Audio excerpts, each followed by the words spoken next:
미국 연방준비제도 이사회 회의록이 오늘 새벽 공개됐습니다. 이 회의록 내용을 한마디로 말하자면 이제 파티는 완전히 끝났다일 것 같습니다. 우선 지금 상황은 금리를 여유 있게 느긋하게 올릴 형편이 아니다. 껑충껑충 올려야 한다는 의견이 다수였습니다. 금리 인상뿐만이 아닙니다. 연방준비제도가 그동안 국채를 사들이는 방법으로 시장에 돈을 잔뜩 풀었지 않습니까? 양적 완화라고 해서 말이죠. 이렇게 사들인 국채가 지금 9조 달러나 되는데 이걸 다시 내다 팔아서 시장에 풀린 돈을 회수하겠다는 겁니다. 이걸 양적 긴축이라고 하는데 당장 다음 달 금리를 올리면서 같이 시작할 가능성이 매우 높습니다. 인플레를 잡기 위해서 가능한 수단을 최대한 빨리 다 쓰겠다는 건데 그동안 시장에서 예상했던 것보다 강도가 훨씬 셉니다. 올 게 왔습니다. 미국의 고강도 긴축은 우리 경제에도 매우 큰 위험으로 작용할 것이 분명합니다. 설마 별일이야 있겠어? 어떻게 되겠지? 이런 생각이 금융위기, 경제위기를 불러옵니다. 네, 경제와 정의를 다잡는 홍반장, 저는 KBS 기자 홍사원입니다. 홍사원의 경제쇼 출발하겠습니다. 유튜브 오늘도 함께 갑시다.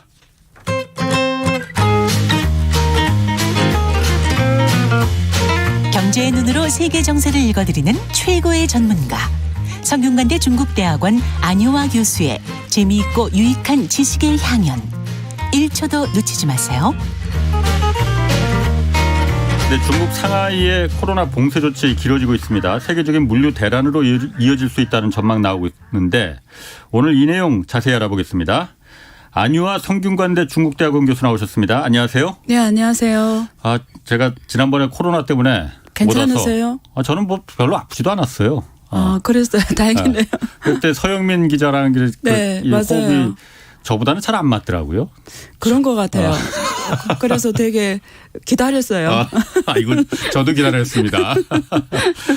자, 중국 상하이 네. 경제 수도잖아요. 경제 도시잖아요. 네.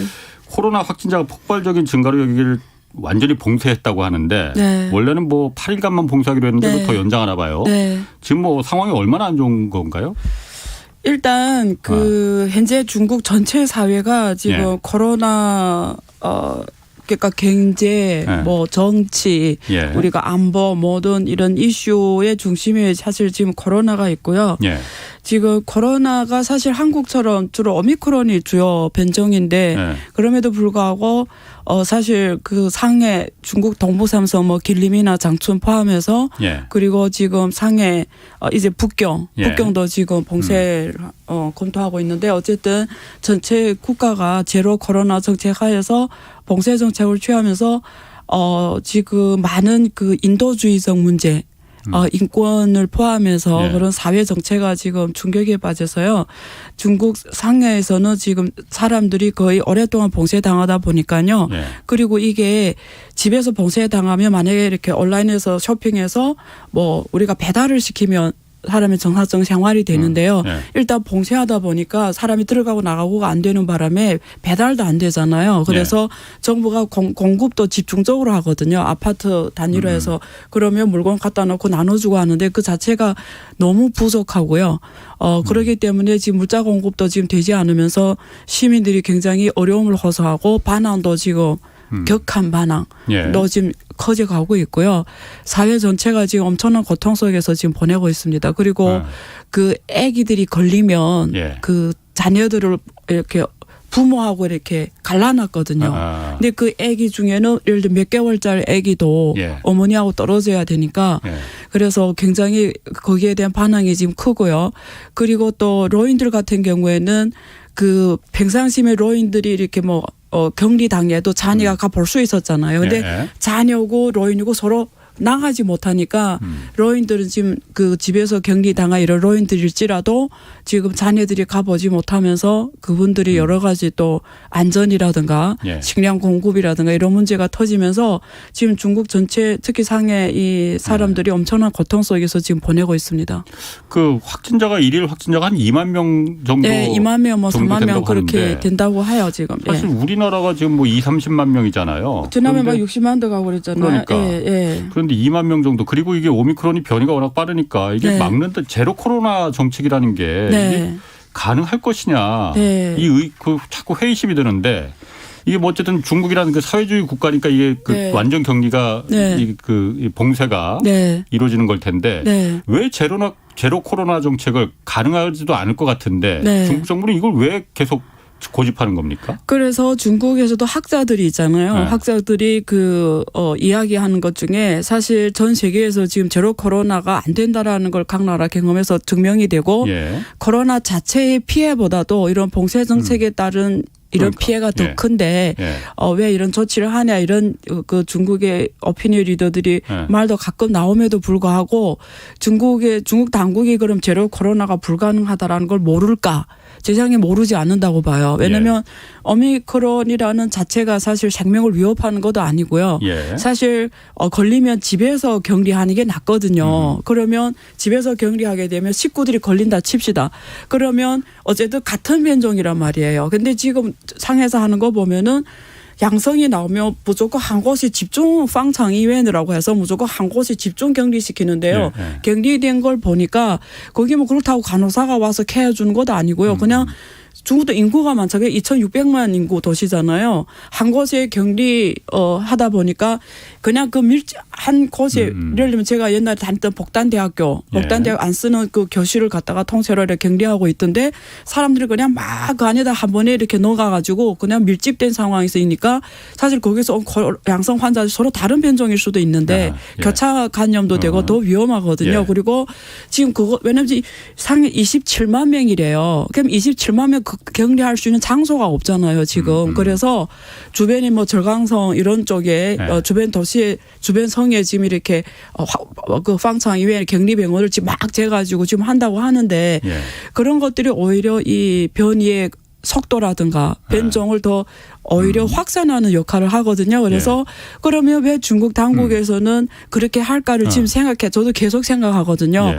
그러면 과거에는 저는 사실 중국의 기초 노인 인구가 워낙 많습니다. 60세 이상이 예. 2.5명이기 때문에 뭐 거기서 뭐 1%라도 엄청나게 큰 숫자잖아요. 그래서 굉장히 그 노인들이 건강을 걱정해서 그렇다고 저는 생각했어요. 예. 근데 지금 생각해 보니까 오히려 지금 봉쇄 정책에 따른 이 노인과 어린이 피해가 이 오미크론 자체보다 더 크거든요. 예. 그러면 사실 이런 정책이 사실 제로 코로나 할 수 없다라는 게 이제는 전 세계가 위드 코로나 하는데 왜 이게 뭐 이렇게 제로 코로나 할까를 생각해 보면 저는 이게 그 정치 사회 안정 측면에서 더 큰 목적이 있지 않을까.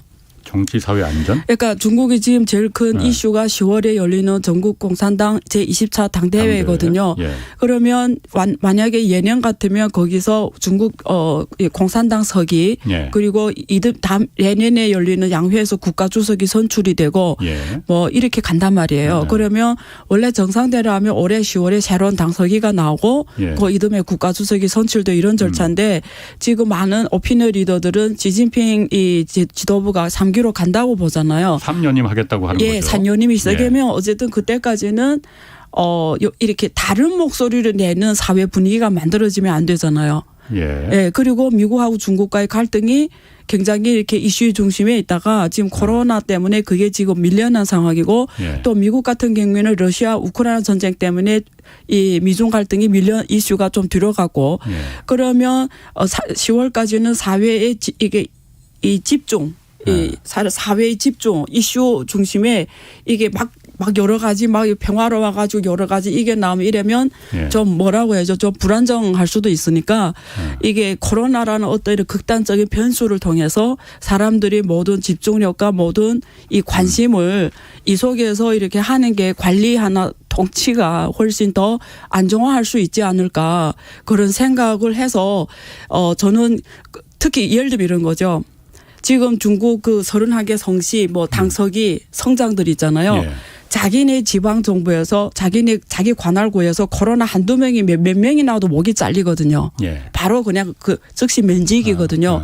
그러면 중앙정부 입장에서는 전체 사회 이슈가 어떤 이렇게 극단적인 위험 상태에서 하면 인민을 단결시키기가 쉽잖아요. 어떤 예. 위험이 있다. 뭐 그렇죠. 적들이 온다 이러면 단결시키기 쉬운 장점이 있고 예. 지방정부의 관료의 입장에서 보면은 이게 6명이 나와도 목이 잘린단 말이에요. 그러면 그 사람 입장에서는 이 자기의 이 공무원으로서의 인생을 위해서라도 그냥 봉쇄한다. 봉쇄해서 자기 목을 잘리는 위험을 최소화시키려는 이 노력을 할 수밖에 없고 또 그럼으로 통해서 중앙공산당에 대한 충성심을 보이는 거죠. 그러니까 나는 이렇게 확실하게 중앙공산당의 영도에 따라서 확실하게 지금 이런 정책을 하고 있다는 걸 이 정치 실적으로서 보일 수 있는 제일 큰 하나의 표현이라는 거죠. 관료로서 지방 관료로서. 지방 관료는 그렇게 생각할 수 있을 것 같아요. 그런데 중국의 어쨌든 시진핑 정부는 아까 말씀하신 제가 제가 이해가 맞는지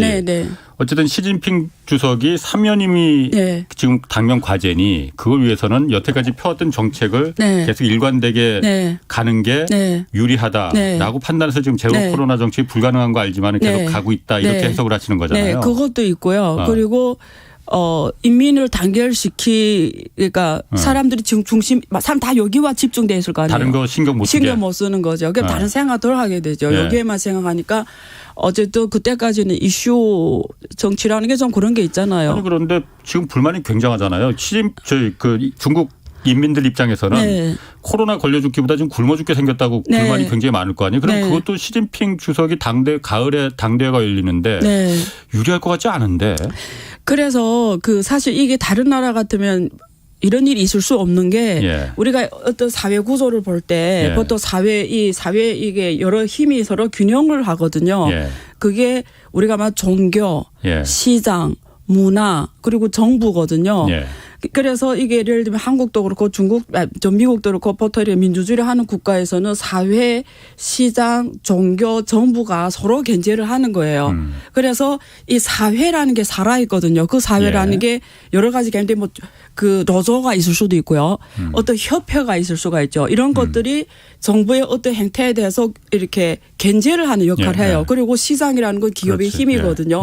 그리고 종교들이 또 있잖아요. 뭐 한국 불교, 뭐 기독교 이게 견제를 하는데 그래서 하나의 건강한 법치 사회는 이런 힘들이 정부의 어떤 이런 행위를 균형하면서 가는데 중국은 옛날 봉건 사회 때부터 황제 봉건 사회가 길어졌고 그러면서 이게 정부가 가장 컸고 이제 말하는 종교라든지 그리고 이 시장이라든지 그리고 이 문화라든지 이런 힘이 견제할 수 힘이 없는 거예요. 그러니까 정부가 큰 거죠. 그러다가 49년에 공산당 정부가 들어왔잖아요. 들어오면서 아예 사람들이 교육이 어떻게 돼 있냐면 이제 말하는 시장이라든가 종교라든가 문화라든가 이 자체가 정부하고 같은 물건 정부가 이걸 대체한다고 생각이 된 거예요. 그래서 정부는 얘들을 대표한다고 돼 있기 때문에 정부가 그러니까 중국을 말하면 사회 역량이 없는 거죠. 그러니까 개개인들이 14억 인구지만 한 사람 한 사람 다 머리알처 분산되어 있으니까 어떤 목소리를 집중해서 낼 수 있는 메커니즘이 없는 거죠. 그러면 정부가 어떤 자기 이제 제로 코로나 정책 해도 이 사회의 어떤 역량이 없기 때문에 거기서 여기에 대해서 어떤 반대 목소리를 낼 수 있는 힘이 없죠. 14억이 하나의 모래가 된 거죠. 그러니까 정부가 이렇게 해도 사람들은 정부는 사회 그냥 대표다 이렇게 생각하다 보니까 그대로 하는 거예요. 그래서 여기에 대해서 왈가왈부 누가 뭐 나가서 막 뭐 이런 게 사회 전체적으로 존재할 수가 없는 거예요. 중국이 경제적으로는 커지더라도 선진국이 될 수 없는 이유 중에 하나가 바로 그겁니다. 선진국으로. 그러면은 불만이신가 본데? 아니에요. 그래서 저는 중국도 결국은 앞으로는 이제 말하는 그 사회의 역량이 서로 견제하는 사회로 가야 된다고 저도 생각합니다. 지금 저도 이거 좀 뜬금없던데 김광민님, 뭐 1927님, 정정장님 여러분들이 중국이 왜 갑자기 코로나를 한국 오타령 한다고 그 기사 좀 많이 나왔거든요. 그거 들으셨죠? 못 들으셨나? 그래요? 무슨 내용이에요? 한국 옷 때문에 코로나가 이렇게 막 번진다. 한국 옷 때문에요? 수출한 옷 때문에. 한국에 수출한 옷 때문에요? 중국에서 그랬대요? 중국에서 그런 기사가 좀 나오더라고요. 그래서 뭐 이건 그냥 뭐 되게 대단하신 것 같아요. 여기 분들이 대단하시다고요. 그런 기사를 다 찾아내서 읽을 수 있는 정도면 참 대단한 것 같아요. 그렇군요. 뭐 이런 얘기가 있었습니다. 뭐 그런데 지금 그 어쨌든 상하이가 네. 중국 경제에서 차지하는 영향력이 상당하잖아요. 그렇죠. 네. 그러다 보니까 네. 이게 상하이 봉쇄 조치가 중국 전체 경제에 네. 지금 얼마나 영향을 미칠지 네. 다른 도시도 아니고 그렇죠. 어떻습니까? 이게 영향을 어느 정도나 미칠까요? 예, 제가 네. 일단은 상해가 당연히 중국 경제에 엄청난 영향을 미치고요. 두 번째는 글로벌 공급망에도 엄청난 영향을 미칩니다. 예. 그래서 첫 번째는 제가 데이터를 한번 말씀드려 볼게요. 네. 상하이 GDP가 작년 기준입니다. 상하이 GDP가 전체 중국 경제에서 GDP에서 차지하는 비중은 3.8%예요. 예. 그러니까 이 시 하나가 예. 3.8% 공헌을 하고요. 근데 상하이는 사실 그 금융업이 되게 커요. 그래서 예. 금융이 전체 중국 차지하는 비중이 8.6%입니다. 예. 그리고 공업별로 뭐 물류, 뭐 도매, 이 우리가 서비스업 다 평균 3에서 5% 사이로 지금 비중이 돼 있고요. 예. 중요한 건 이거예요. 중국은 그 이 재정 세수체가 어떻게 돼 있냐면 먼저 지방에서 세금을 받은 다음에 재정 수입이죠. 받은 다음에 중앙에 납부하거든요. 그런데 중국이 31개 성시가 있는데 대부분 성시가 다 중앙에서 돈을 받아가야 되는 입장이에요. 예. 그러면 중앙에 지방 세수를 받아서 중앙에 돈을 보낼 수 있는 성시가 중국은 딱 광동성 1위거든요. 예. 광동성 두 번째 상하이, 북경, 강소성, 절강성, 산동성, 천진하고 복권밖에 없는데 예. 이제 북경 이게 1등 광동, 2등 상하이, 북경까지 3개가 제일 커요. 그러니까 중앙정부에 납부하는 세금 규모가 광동성은 한 1조 2천억이 되고 예. 상하이가 1조 되고 북경이 한 8천억이 돼요. 그런데 그중에 상하이가 지금 이렇게 경제가 꼬꾸라지면 중앙정부에 줄 수 있는 이 1조가 없어지는 거예요. 그러면 중국은 나머지 성시는 다 적자이기 때문에 이 중앙에서 오는 돈 보고 지방정부가 파산하지 않고 돌아가는데 그 부분 갖고 지금 거의 이 중앙에 올라가는 돈 중에 이게 1조면 거의 20% 넘거든요. 그 돈이 날아나는 거죠. 그러면 구체적으로 중앙 지금 정부가 비대 허덕이는데 엄청난 이 재정 부담을 주는 거고요. 그래서 지금 이 문제가 사실 더 두드러지고요. 두 번째는 글로벌 공급망에 영향 주는 게 상하이가 전 세계에서 가장 큰 이 항구예요. 양산항. 예, 양산항이에요. 그래서 이게 지금 규모가 1년에 이 컨테이너 기준으로 1년에 4,700만 이 컨테이너로 하기 때문에 가장 크고요. 2위가 싱가포르, 3위가 옆에 있는 영파입니다. 그 절강성. 바로 옆에 있거든요.舟山강. 그리고 심천항, 광주항인데 싱가포르 빼고는 다 이 상해 주변에 있어요. 얘네들이. 그래서 상하이가 이게 물류가 이게 지금 이게 다 봉쇄를 하는 바람에 사람이 아예 거미도 안 보일 정도로 움직이지 않으니까. 그 항구에 그럼 하역자금이나 이런 것도 그럼 아예 제로죠. 그래서 그 전 세계 들어오는 그 컨테이너 다 바다에 둥둥 떠 있고 그 원래는 상하이 거쳐서 이렇게 분배가 되거든요. 그게 지금 다 스톱이 된 겁니다. 그래서 지금 이게 글로벌 공급망에 미치는 영향이 훨씬 크죠. 얘네들은. 그래서 이게 가장 또 큰 문제예요. 그래서 사실 이 무역업 하는 그리고 이 중국하고 수출을 하는 이런 회사들한테는 지금 엄청난 이 물류 공급 대란이 발생하게 되는 거죠. 네. 그럼 중국이 원래 올해 경제 성장률 목표를 한 5.5%로 잡고 있었잖아요. 네. 이거는 그러면 이렇게 봉쇄 조치가 완전 봉쇄되고 막 그 특히 상하이 같은 경우에 좀 아까 또 북경도 지금 봉쇄 예정 단계라고 하는데 가능합니까? 그럼 5.5% 성장이? 지금 현실에 지금 1분기 데이터로 봐서는 지금 불가능하고요.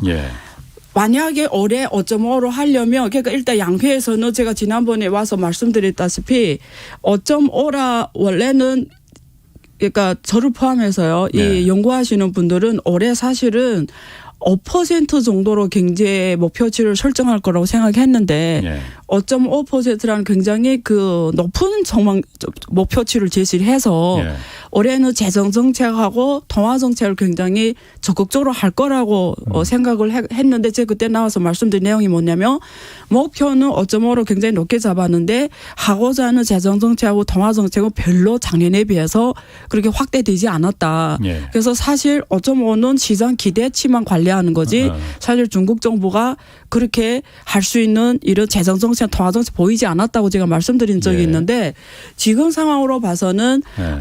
확실하게 지금 어려워요. 어려운데 예. 만약에 2분기, 3분기, 4분기가 남았잖아요. 예. 그러면 지금 봉쇄 정책을 빨리 끝내고 예를 들면 뭐 하루 빨리 끝내고 만약에 하루 빨리 끝내고 그다음에 적극적인 재정 정책과 적극적인 통화 정책 그리고 인프라 투자, 부동산 투자 이런 걸 엄청나게 뭐 가파르게 가속화한다. 이러면 몰라도 지금 상황으로는 지금 그래서 글로벌 IB들이 이미 목표치를 다운시켰거든요. 제일 낮게는 4%. 그리고 중국 국내 IB들도 지금 5% 아래로 잡고 있거든요. 이렇게 5% 뭐 5.1 뭐 5.3, 4.8, 4.9 이렇게 잡고 있거든요. 그래서 지금 상황으로 봐서는 힘들지 않을까. 특히 앞에서 제가 말씀드린 대로 IB 투자은행들은 그러니까 외국계 투자은행들이 그렇게 지금 외국계는 더 낮게 잡고 중국은 중국 내 투자은행들도 그렇게 5.5로 잡는 애들은 없고 제일 높게 잡은 게 뭐 5.3, 5.2, 5.2인데 보통 4.8, 뭐 4 이렇게 보는데 만약에 제가 앞에서 분석하기에 제로 코로나 정책에 중국 공산당이 어떤 사회 안정을 위해서 결국 어떤 뭔가를 위해서 끌고 가는 정책이라면 올해는 힘들 것 같아요. 목표치 실현이. 그런데 중국 공산당이 정말 한 사람도 안 걸리게 하려고 하는 조치다. 그리고 민중들이 지금 막 격리당하면서 힘들어하고 풀어놓으면 너무 요즘 반항이 심하니까 이 정도 됐다 이렇게 풀어놓으면 2분기, 3분기, 4분기 열심히 하면 뭐 5% 뭐 초반대는 수치적으로 나오는 수치가 가능할지도 모르겠는데 지금으로 봐서는 힘들다고 봐야 되겠죠. 그럼 중국 정부의 전략 그 제로 코로나 정책을 수정하거나 뭐 어떤 출구 전략을 좀 마련할 그럴 가능성은 지금 현재로서는 없다고 봐야 되는 거예요? 저는 사실 중앙 정부보다 지금은 지방 정부 의지거든요. 지방 정부는 그런데 중앙 정부의 눈치를 볼 수밖에 없는 거 아니에요? 그 눈치를 본다는 게 제로 코로나를 하는 거라고요. 그러니까 아까 자기 이게 관직에 관련된 거 자기 충성심을 보이는 거거든요. 자기 목을 지키는 게 우선이니까. 예, 자기 충성심을 보이는 정치 성과 중에 하나가 제로 코로나라고요. 그러니까 10월에 지금까지 잘 보여야 될 거 아니에요. 그러니까 중국 중앙 정부가 야 제로 코로나는 이거 현실적으로 불가능하다. 안 되니 이러다가 다 굶어 죽게 생겼으니 코로나는 완전 봉쇄 같은 건 이제 하지 않는다. 절대 하면 안 된다 뭐 이런 식으로 만약에 그렇게 나가면 그러면 또 뭐 모를 수도 있겠네요. 그러니까 그럴 가능성이 그러니까 아까 말씀하신 거는 어쨌든 시진핑 지금 산면님이 또 공교롭게도 눈앞에 있고 그러니 여러 가지 그런 것 때문에 중국 공산당 정부가 이걸 바꿀 거냐 이거는 쉽지 않은데 쉽지 않을 거라고 보죠. 경제가 이렇게 만약 이것 때문에 무너지기 시작하면은 근데 보통 경제와 정치 중에서 선택한다고 할 때 일단 지금 제일 중요한 이 정치 민감한 해잖아요. 정치 해잖아요. 그렇죠. 그러면 정치적 보직이 더 우선이 돼야 되는 거죠. 그걸 우선하게 정치인들한테는 나중에 산수갑산을 가더라도. 그래서 저는 일단 지켜봐야 될 것 같아요. 그런데 지금 상황이 너무 안 좋게 가서 좀 실망스러운 점은 크죠. 뭐 여러분들이 안유아 교수님 나오니까는 뭐 칭찬 일색으로 송구합니다. 예전에는 뭐 가끔가다 좀 악플도 좀 악플이라고 하잖아요. 그런 것도 좀 있었는데 요즘 그게 굉장히 없어졌어요. 악플도 사랑이라고 들었어요. 하여튼 7009님, 박민호님, 뭐 4419님, 5671님 여러분들이 다 하여튼 박수를 보내셨습니다. 안 교수님이 이뻐지셨다는 의견도 있습니다. 감사합니다. 자, 그런데 상하이 봉쇄 조치 이거 연장하면서 국제 유가가 또 하락을 했다고 해요. 이거는 그러니까 아까 말씀하신 대로 공급망 물류가 지금 중단되다 보니까 그거 원인 때문인가요? 유가가 하락됐다는 거는? 일반적으로 누가 봐도 직설적으로 생각하면 중국이 전 세계에서 석유 절반을 수입하는 그렇죠. 국가잖아요. 예. 그러니까 중국이 특히 상하이가 또 중국 경제의 중심인데요. 저렇게 예. 봉쇄하면 소비 활동이 일어나지 않고 생산 활동 지금 다 중단됐잖아요. 중국 국내에 예. 들어간 글로벌 기업들도 다 지금 중단되고 했으니까 예. 아무래도 수요가 줄어든다고 생각해서 지금 유가가 떨어진다라는 부분이 있는데요. 예. 근데 우리가 기본적인 이 패턴을 보면 러시아, 우크라이나 여러 가지 변수가 많아요. 앞으로 유가를 움직이는 여러 가지 변수가 많은데 첫 번째 바이든 대통령은 지금 앞으로 지금 많은 국가들한테 비축유를 추가 방출해라. 지금 30개국하고 협상하고 있잖아요. 하루 100만 배럴씩 해라고 하는 게 있기 때문에 공급을 확대하겠다라는 네. 거이고 왜냐면 자국 내지 인플레이션이 너무 심하니까. 예. 두 번째는 러시아 우크라이나 전쟁이죠. 어떻게 가냐. 이게 언제 끝나냐에 따라서 또 상황이 달라지는 거죠. 왜냐하면 예. 지금 러시아 석유를 못 사게 하잖아요. EU하고 미국이 예. 제재를 하면서 러시아 석유를 사는 애들한테는 엄청나게 제재를 주고 예. 지금 그러니까 거기 러시아 공급이 러시아가 세계에서 두 번째로 크게 사실 석유 천연가스를 공급하는 국가인데 거기 지금 안 나오니까 공급이 줄어드니까 가격이 예. 올라갈 수밖에 없는 상황이고요. 그래서 지금 여러 가지 변수가 있어요. 근데 사실은 지금 그동안 돈 푼 거 보면은 유가가 올라가는 게 더 큰 흐름이거든요. 원래는 전반적 흐름적으로는 이게 돈이 풀린 게 있기 때문에 예. 유가가 올라가는 게 정상이고 이거 예. 원자재잖아요. 기본이잖아요. 그래서 예. 올라가는 게 정상인데 지금 러시아 우크라이나 전쟁 상황을 봐야 되겠죠. 근데 이번에 거기 안보수석이 그 미국 안보수석이 얘기하는 걸 들으니까 앞으로 전쟁이 몇 개월 진행될 거라고 표현했거든요. 러시아 우크라이나 예, 전쟁이. 이게 되게 중요한 멘트거든요. 왜 몇 개월이라고 했을까요? 왜? 글쎄, 지금 상황 봐서는 지금 그 평화 협정도 그 서로 오고 가고. 네. 그리고 이게 계속되면은 네. 모두에게 다 이롭지 않다라고 그 해석을 하고 있어서 금방 끝날 것도 같은데. 사실 몇 개월 가면은 우리 그렇게까지. 기자님은 결과가 누가 이길 것 같아요. 결과적으로 그 이긴다는 표현이 정확한지 모르겠는데 러시아가 자기 러시아가 이길 것 목적을 같습니다. 러시아가 자기 목적 실현할 수 있을 것 같아요. 저는 그럴 것 같아요. 그 돈바스 지역 거기로 확실히 예. 점령할 것 같아요. 예.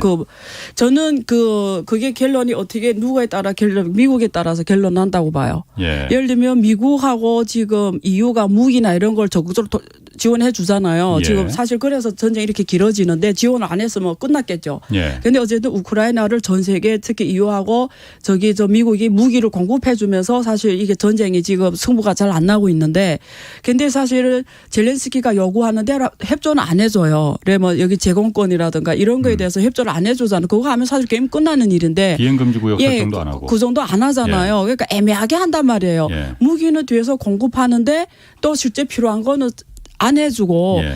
그래서 제가 읽는 거예요. 제 생각은 안 하는 이유가 있는 것 같아요. 그러니까 전 세계에서 힘의 균형을 보면은 지금 미국이 생각하는 가장 강력한 그 경쟁 상대자는 중국이에요. 그렇죠. 그렇죠? 그렇지.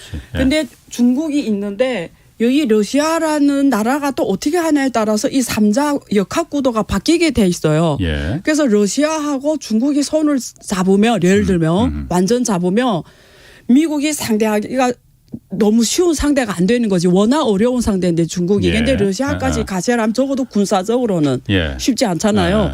그러면 이 김에 제가 읽는 이 미국의 속죄 제가 읽는 게 정확하지 않을 수 있어요.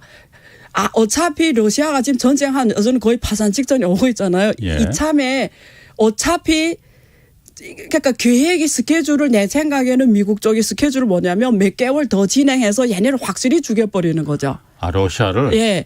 전쟁이 길어지면 길어질수록 러시아도 힘들어지니까. 그렇죠. 근데 젤렌스키 입장에서는 또 뭐냐면 빨리 끝내고 싶은 거예요. 젤렌스키는 왜냐면 하루라도 안 끝내면 하루라도 국민이 다 죽어가잖아요. 그렇죠. 하루라도 자기 나라는 완전히 전쟁이 그 나라에서 이루어지니까. 그러니까 젤렌스키는 하고 바이든이 이해관계가 다른 거죠. 그래서 젤렌스키가 지금 화나는 거예요. 이게 지금 자기는 빨리 끝내고 왜냐하면 확실하게 아까 그 제공권 이런 거 했으면 어서 끝나는 게임인데 지금 자기 딱 필요한 건 안 해주고 애매모호하게 하고 근데 아까 그 안보수석이 왜 앞으로 몇 개월 더 간다고 했을까요? 제 생각에는 바이든 미국이 중간선거 한 10월, 11월에 있잖아요. 11월에 있죠. 예. 네. 그 전에 끝날 생각이에요. 그러니까 예를 들면 10월에 있다 이러면 한 8월 정도에 끝내버리고 그다음에 이슈를 다시 중국과의 갈등으로 끌어가는 거죠. 그러면 중간 선거할 때 유리해지거든요. 예. 그러면 이 김에 러시아 힘을 과거 10개 힘을 가진 나라였다면 지금 한 1로 되는 나라를 없애버리고 예. 아예 그렇게 끌고 가게 하면 중국은 사실 러시아가 약해지는 게 중국한테는 별로 좋은 일이 아니거든요. 예. 러시아가 망하면 안 되거든요. 그래서 이 김에 원래 힘이 이 규칙이 이렇게 되는데 이렇게 만들어 버리는 거죠. 그래서 지금 분위기가 그렇게 하고 젤렌스키는 화나는 거고 왜냐하면 확실하게 지원했으면 러시아 실패로 빨리 갈 수도 있는 건데 그래서 결과적으로는 누가 이기냐는 저는 특히 미국하고 유럽이 어느 정도로 여기에 관여를 하나에 따라 결론이 난다고 봐요. 그래서 확실하게 도와주면 사실 승패는 러시아가 지는 거거든요. 그러니까 러시아를 말려 죽이기 위해서 전쟁을 끌고 일부러 가는 질질 거죠. 끌고 간다. 네. 우크라이나는 네. 돈바스 그냥 내주더라도 빨리 네. 그냥 전쟁을 끝나고 끝내고 싶은데. 네. 뭐 일리 있습니다. 그런데 아까 말씀하신 대로 그래서 거기에 따라서 만약에 전쟁이 더 끌고 간다 이러면 러시아 석유가 못 나오잖아요. 예. 제재가 계속 이어지고 예. 이러면 가격이 하락할 수 있는 공간이 크지 않다라는 거예요. 그렇죠. 전반적으로 공급이 줄어들었기 때문에 예. 그래서 지금 중국이 봉쇄 정책 때문에 석유 가격이 떨어진다라는 거는 일시적인 현상일 수 있다라는 말씀을 드리는 거예요. 예. 기본 펀더멘탈은 그렇다라는 거죠. 예. 그런데 지금 아까 중국하고 러시아의 관계도 얘기하셨잖아요. 네. 근데 얼마 전에 그 기사 보니까 네. 중국 시노팩이라고 국영 석유회사 있어요. 네, 그러니까 네. 러시아하고 5억 달러 규모의 프로젝트를 진행하는 게 있었는데 맞아요. 네. 그걸 중단시켰단 말이에요. 네, 잠정적으로. 네, 맞아요. 이런 거 보면은 중국이 그러니까 대놓고 좀 공개적으로 러시아를 지지한다 이렇게 말은 안 하지만은 네. 속으로는 아까 말한 대로 네. 미국하고 상대하기 위해서 우리가 네. 중국하고 러시아가 원래 사이가 좋지는 않았지만은 네, 네. 이참에 우리가 한번 잘 지내보자. 맞아요. 네. 이렇게 원래는 그랬죠. 했었는데 네. 시노팩이랑 국영에서 굉장히 큰 기업이에요. 네, 제일 큰 애들이죠. 시진핑에게야말로 네. 막 입김이 제일 큰 애들이죠. 들어갔으니까는 네. 러시아 그 프로젝트를 중단한 거 아니냐. 그러면은 다시 말해서 중국도 러시아에 대한 제재에 동참하는 거 아니야? 이런 생각이 저는 언뜻 들거든요. 그렇죠. 일단 공식적인 언어로는 예. 절대 그런 표현을 쓸 수가 없죠. 중국에서 그렇게 절대 표현 안 하고요. 예. 그리고 중국에서 내보낸 언론의 뉴스는 다 러시아 중심으로 내보내고 있거든요. 예. 전반적인 왜냐하면 다른 나라 일변도로 우크라이나 뉴스만 내보내니까 중국은 사실 러시아 중심 정보를 내보내요. 뉴스를. 예. 그런데 그건 있어요. 왜 중국에 이제 시노팩도 그렇고 시눅도 그렇고 대형 이 석유 정유 회사들이 예. 그 러시아와의 이 가스 거래와 석유 거래 규모가 엄청 큰데 잠깐 중단하는 이유가 두 가지인데요. 하나는 만약 계속 거래를 했을 때 이 기업들도 미국 제재를 받는 거예요. 그렇죠. 얘네들 전 세계하고 달러 결제를 하는데 세컨드리 보이콧이 그런 거죠. 예, 그러면 세컨드 보이콧을 당해서 만약에 자기네 다른 나라와 이런 결제가 막히면 예. 워낙 지금 경제가 안 좋아서 힘든데 중앙기업들이잖아요, 얘네들이. 그래서 그까지 막히면 엄청난 이 불이익이 오잖아요. 예. 그 당직자 입장에서는. 예. 그게 현실적으로 가장 우려하는 것 같고요. 그 두 번째는 이제 상황을 보려고 하는 것 같아요. 전쟁이기 때문에 또 코로나 때문에 인력 동원이라든가 안정성이라든가 이런 확보가 안 되잖아요. 그런 면에서 일단 보고 가자라는 게 있죠. 예. 지켜보자 이런 게 있죠. 예. 그러니까 완전히 네. 제재 지금 그런 표현 쓰기는 어렵다. 네, 네. 그렇죠. 미국 쪽에 네. 중국이 같이 네. 합류한다라고 보는 거는 너무 섣부른 생각이겠군요. 예, 속은 절대 그럴 수가 없죠. 속은. 저는 그냥 그것만 보고 중국은 러시아에서 등 돌리고 미국 편에 섰네. 그래서 이번에 인도가 네. 러시아 석유를 싸게 사주는 그 계약을 했잖아요. 한 20% 싸게. 예, 이게 받더라고요. 인도가 얼마나 재미있는 나라입니까? 인도도 참 재미있는 나라예요. 예. 자, 그 원유가 석유 관련해서 또 중요한 뉴스가 네, 있어요. 네. 안 교수님 나왔으니까 네. 다른 분들한테는 대법 위에는 모르겠지만 물어보지 마세요. 제가 궁금한 게 많아서 네. 그래요. 궁금한 거 물어보지도 못하나? 계약을 쓰고 예. 그 오케이. 네.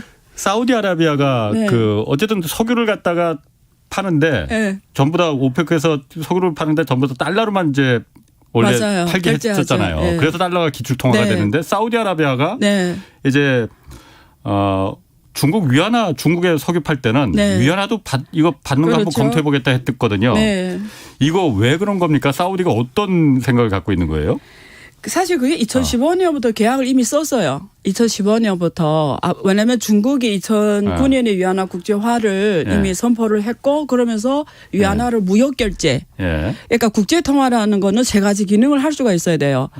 글로벌 무역에서 위안화로 결제가 돼야 되는 거죠. 그래서 결제 통화로서 위안화를 쓰는 거고 투자 통화.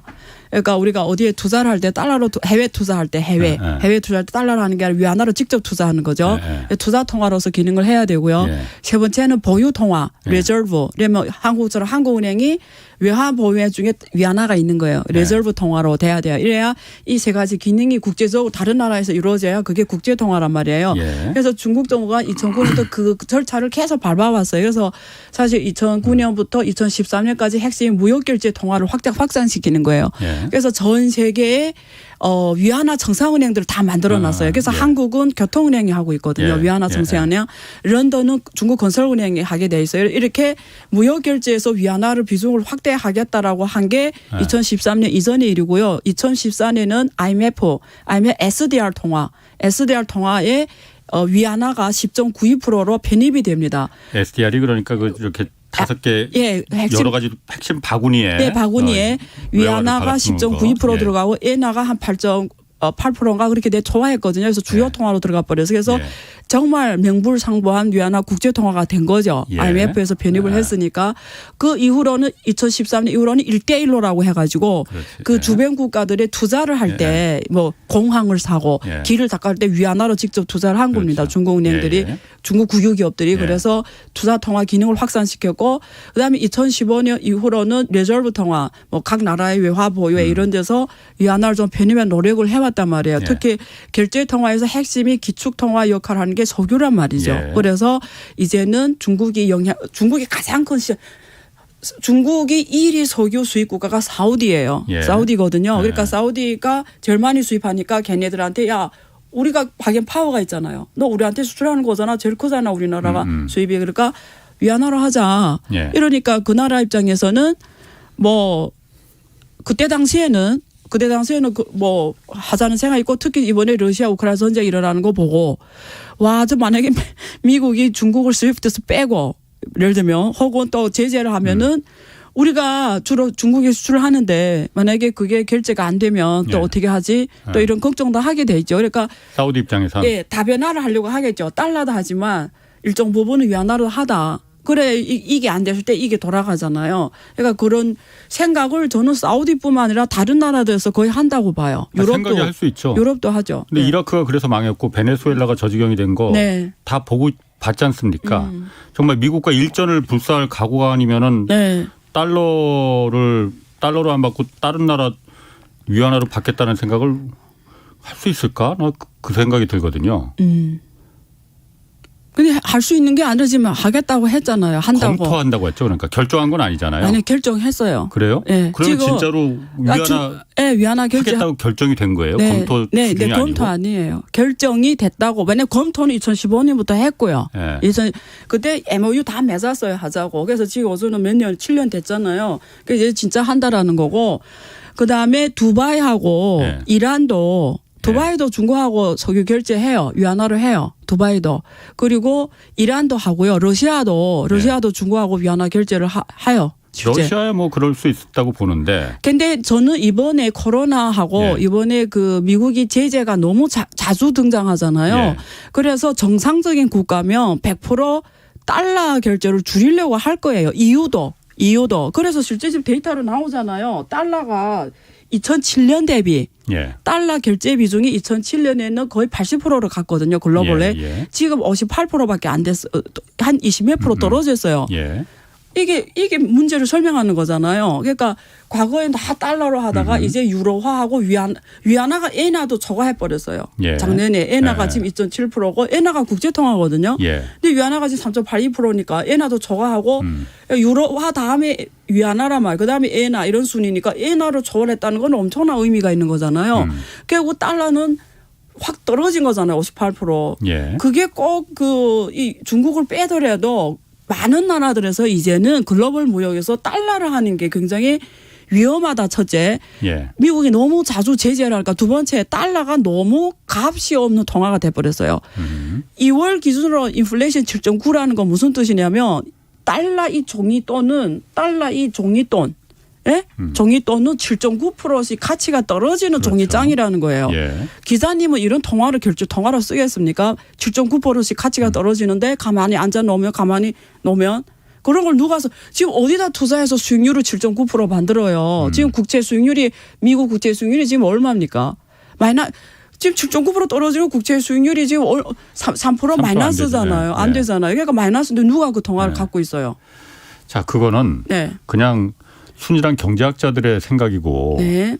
미국 입장에서는 제가 순진하다는 건데. 아니, 오케이. 좋아요. 네. 미국 입장에서 한번 생각을 해보자 이거죠. 만약 안 교수님이 네. 미국 대통령이야. 오케이. 네. 미국 패권의 가장 핵심 이익은 네. 다른 거 없습니다. 달러잖아요. 그렇죠. 달러 패권을 건드리는 나라는 여태까지 역사적으로 가만두지 않았잖아요. 네. 리비아가 그랬고 이라크가 그랬고 네. 그 나라들 다 그야말로 매우 크게 당했어요. 호기되게 네. 당했어요. 네. 근데 이번에 만약 예를 들어서 네. 그 달러 패권 핵심 중에 핵심인 네. 석유를 네. 달러로 안 받고 위안화로 받겠다라고 결정을 하면은 네. 미국은 그래 그러면 이제 그럴 때도 됐어. 가만히 안 두는 방법이 뭐죠? 전쟁이죠. 전쟁. 예. 오케이. 네. 이라크에 들어간 게 대량 살상 무기 개발한다고 해서 들어갔지 않습니까? 네, 네. 실제로는 그거 아니었잖아요. 네, 네. 위안 달러가 아니고 유로화로 이라크가 했기 때문에 때린 거란 거죠. 바꾸면서 네, 네. 그것 때문에 들어간 거잖아요. 네. 근데 그래서요. 계속 하십시오. 그러니까 미국 제가 궁금한 거는 네. 이 상황을 순진한 순진하다는 표현 좀 그렇습니다. 순진해요. 경제학자들은 네, 그렇게 네. 생각할지 몰라도 네, 네. 국제 네. 정세나 네. 정치 공학적으로 봤을 때 네. 미국이 이 상황을 그냥 용납하겠느냐? 오케이. 네. 그건 어떻습니까? 제가 그 한번 반박을 해볼게요. 예. 첫째, 미국은 옛날 미국이 아니다. 예. 왜냐면 미국이 가만히 생각해보면 전쟁에서 이긴 적이 몇 번 있어요. 이번에 아부카도 철수하는 거 이런 거 보면 미국이 옛날 미국이 아닌 걸 철저하게 증명한 거예요. 예. 예? 예. 첫째. 예. 자, 두 번째, 미국 국내 공화당하고 민주당이 너무 양쪽으로 갈라져 있어요. 예. 국내 정치가 또 예. 외교 정치가 결정하는 거고요. 세 번째는 한번 이런 가설을 우리 해봅시다. 기자님. 예. 지금 무슨 시대냐면 전기차 시대예요. 예. 작년하고 올해 또 달라요. 예. 이 전기차가 폭발적으로 예. 성장해요. 예. 정말 말 그대로 폭발적 수직으로 성장하거든요. 예. 가설 전 세계가 전기차가 달리고 있어요. 네. 예? 그냥 석유를 안 쓴다. 뭐 석유로 전기를 발전할 수도 있지만 우리가 예. 일단 가설 예. 친환경 에너지로 우리가 다 예. 다 원전이나 이런 걸 다 우리가 한다고 합시다. 자, 그러면 전기차가 달려요. 예. 그럼 석유를 안 쓴다라는 건 불가능하겠지만 가설 이제는 다 전기로 해요. 석유가 예. 필요 없어요. 예. 그럼 달러가 어떻게 될 것 같아요? 그런데 그 중국하고 상관없이 석유가 예. 자동차를 달리는 개솔리만 있는 게 아니고 네. 우리 사회 모든 산업의 거의 원자재가 다 석유에서 나오잖아요. 하다못해 그렇죠. 지금 교수님 그렇죠. 입고 계신 옷도 그렇죠. 석유에서 만든 그렇죠. 거고. 네. 거의 모든 이 플라스틱 이 주변에 수많은 것 중에서 석유가 원료가 아닌 원재료가 아닌 게 네. 뭐가 있을까요? 네. 이런 면에서 석유의 수요는 네. 사실 저는 그렇게 회의적으로 보지 않거든요. 네. 물론 자동차가 전기차로 바뀌는 거는 네. 매우 큰 석유로서의 힘을 빼는 거는 빠진 거는 사실이겠지만은 네. 그렇다 하더라도 그래서요, 기자님. 그래서 요즘에 무슨 패션이 나온지 알아요? 제가 요즘에 탄소 배출권 하잖아요. 네. 가방 만드는 거, 네. 이런 패션 만드는 거 이제는 그런 거 석유 화학 제품을 안 하고요. 네. 요즘에 그 친환경으로 해요. 그것도 예를 들면 식물성 재료로 해요. 네. 가방도 식물성 재료 이런 석유 화학 제품 안 써요. 그게 지금 친환경 제품이 막 나오기 시작하거든요. 제가 예. 아는 저 상장 회사가 그걸 하는 기업이 전문이 있어요. 예. 그런 거 안 써요 앞으로는. 그래서 지금 중동에서 어패 이런 나라 석유 팔아 먹고 살았잖아요. 예. 그래서 지구를 오염시키면서 돈 번다고 엄청 지금 질책받거든요.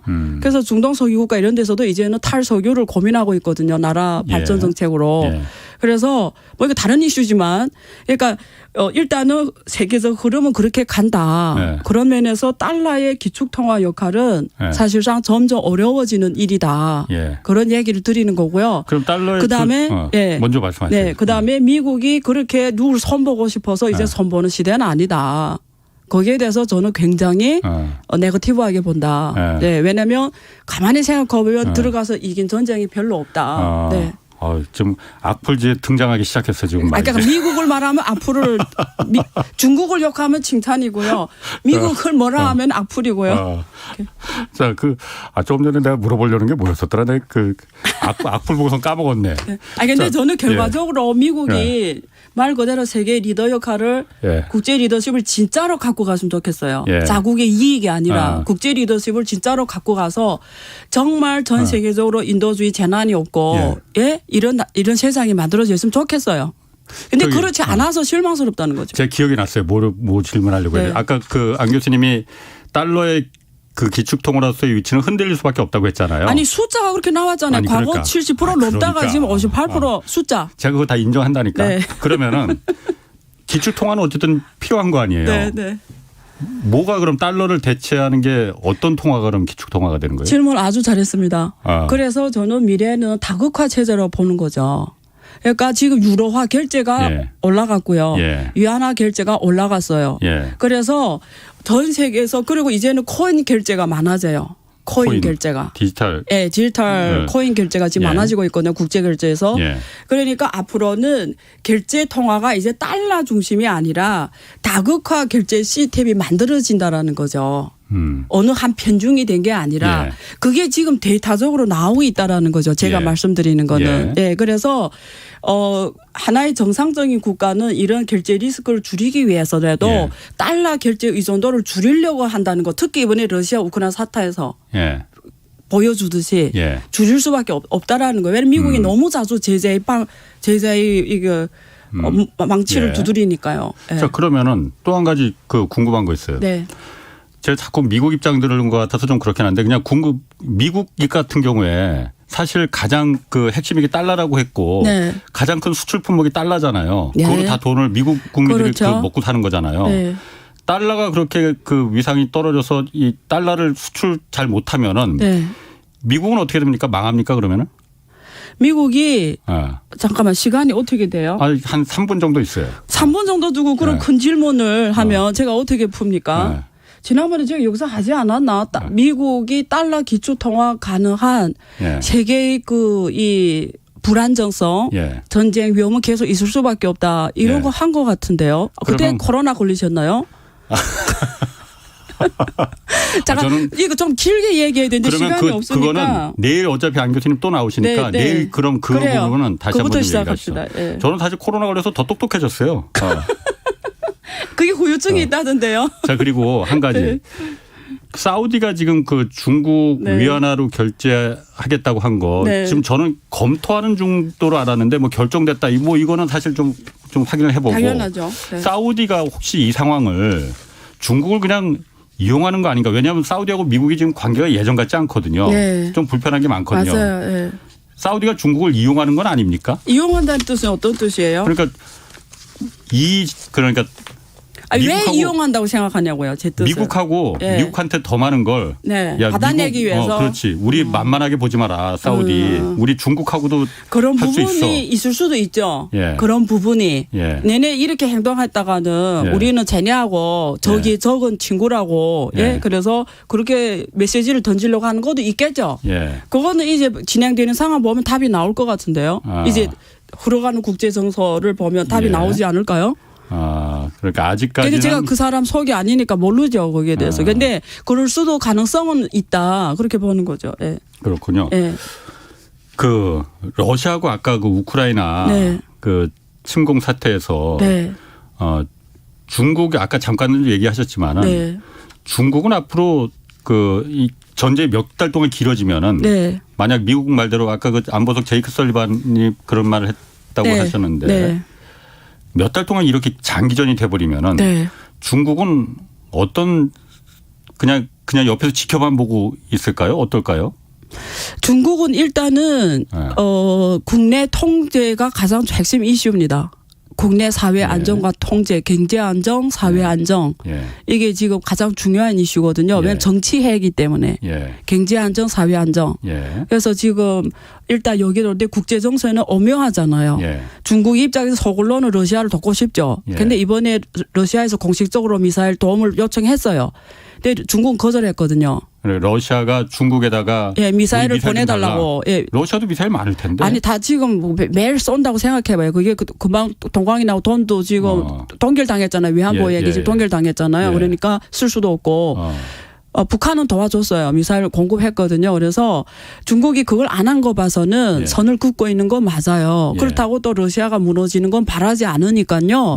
중국은 지금 여러 가지 방법을 고안하고 있겠죠. 어떻게 해야 되는지를 네, 보면 알죠. 예, 이제부터. 그럼 아까 말씀하신 지금까지는 애매해요. 몇 달 동안 갖고 가는 게 미국이 그러니까 의도하는 거다라고 이제 얘기하셨는데 그러면 몇 달 동안 가면은 러시아 정말로 그렇게 무너질 가능성이 있습니까? 만약에 제 가설이 맞으면 러시아 실패로 끝날 거고요.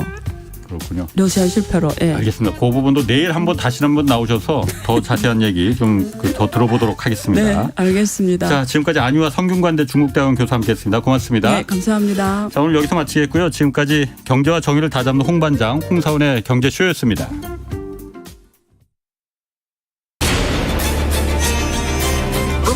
K 드라마 And the Oscar goes to Parasite.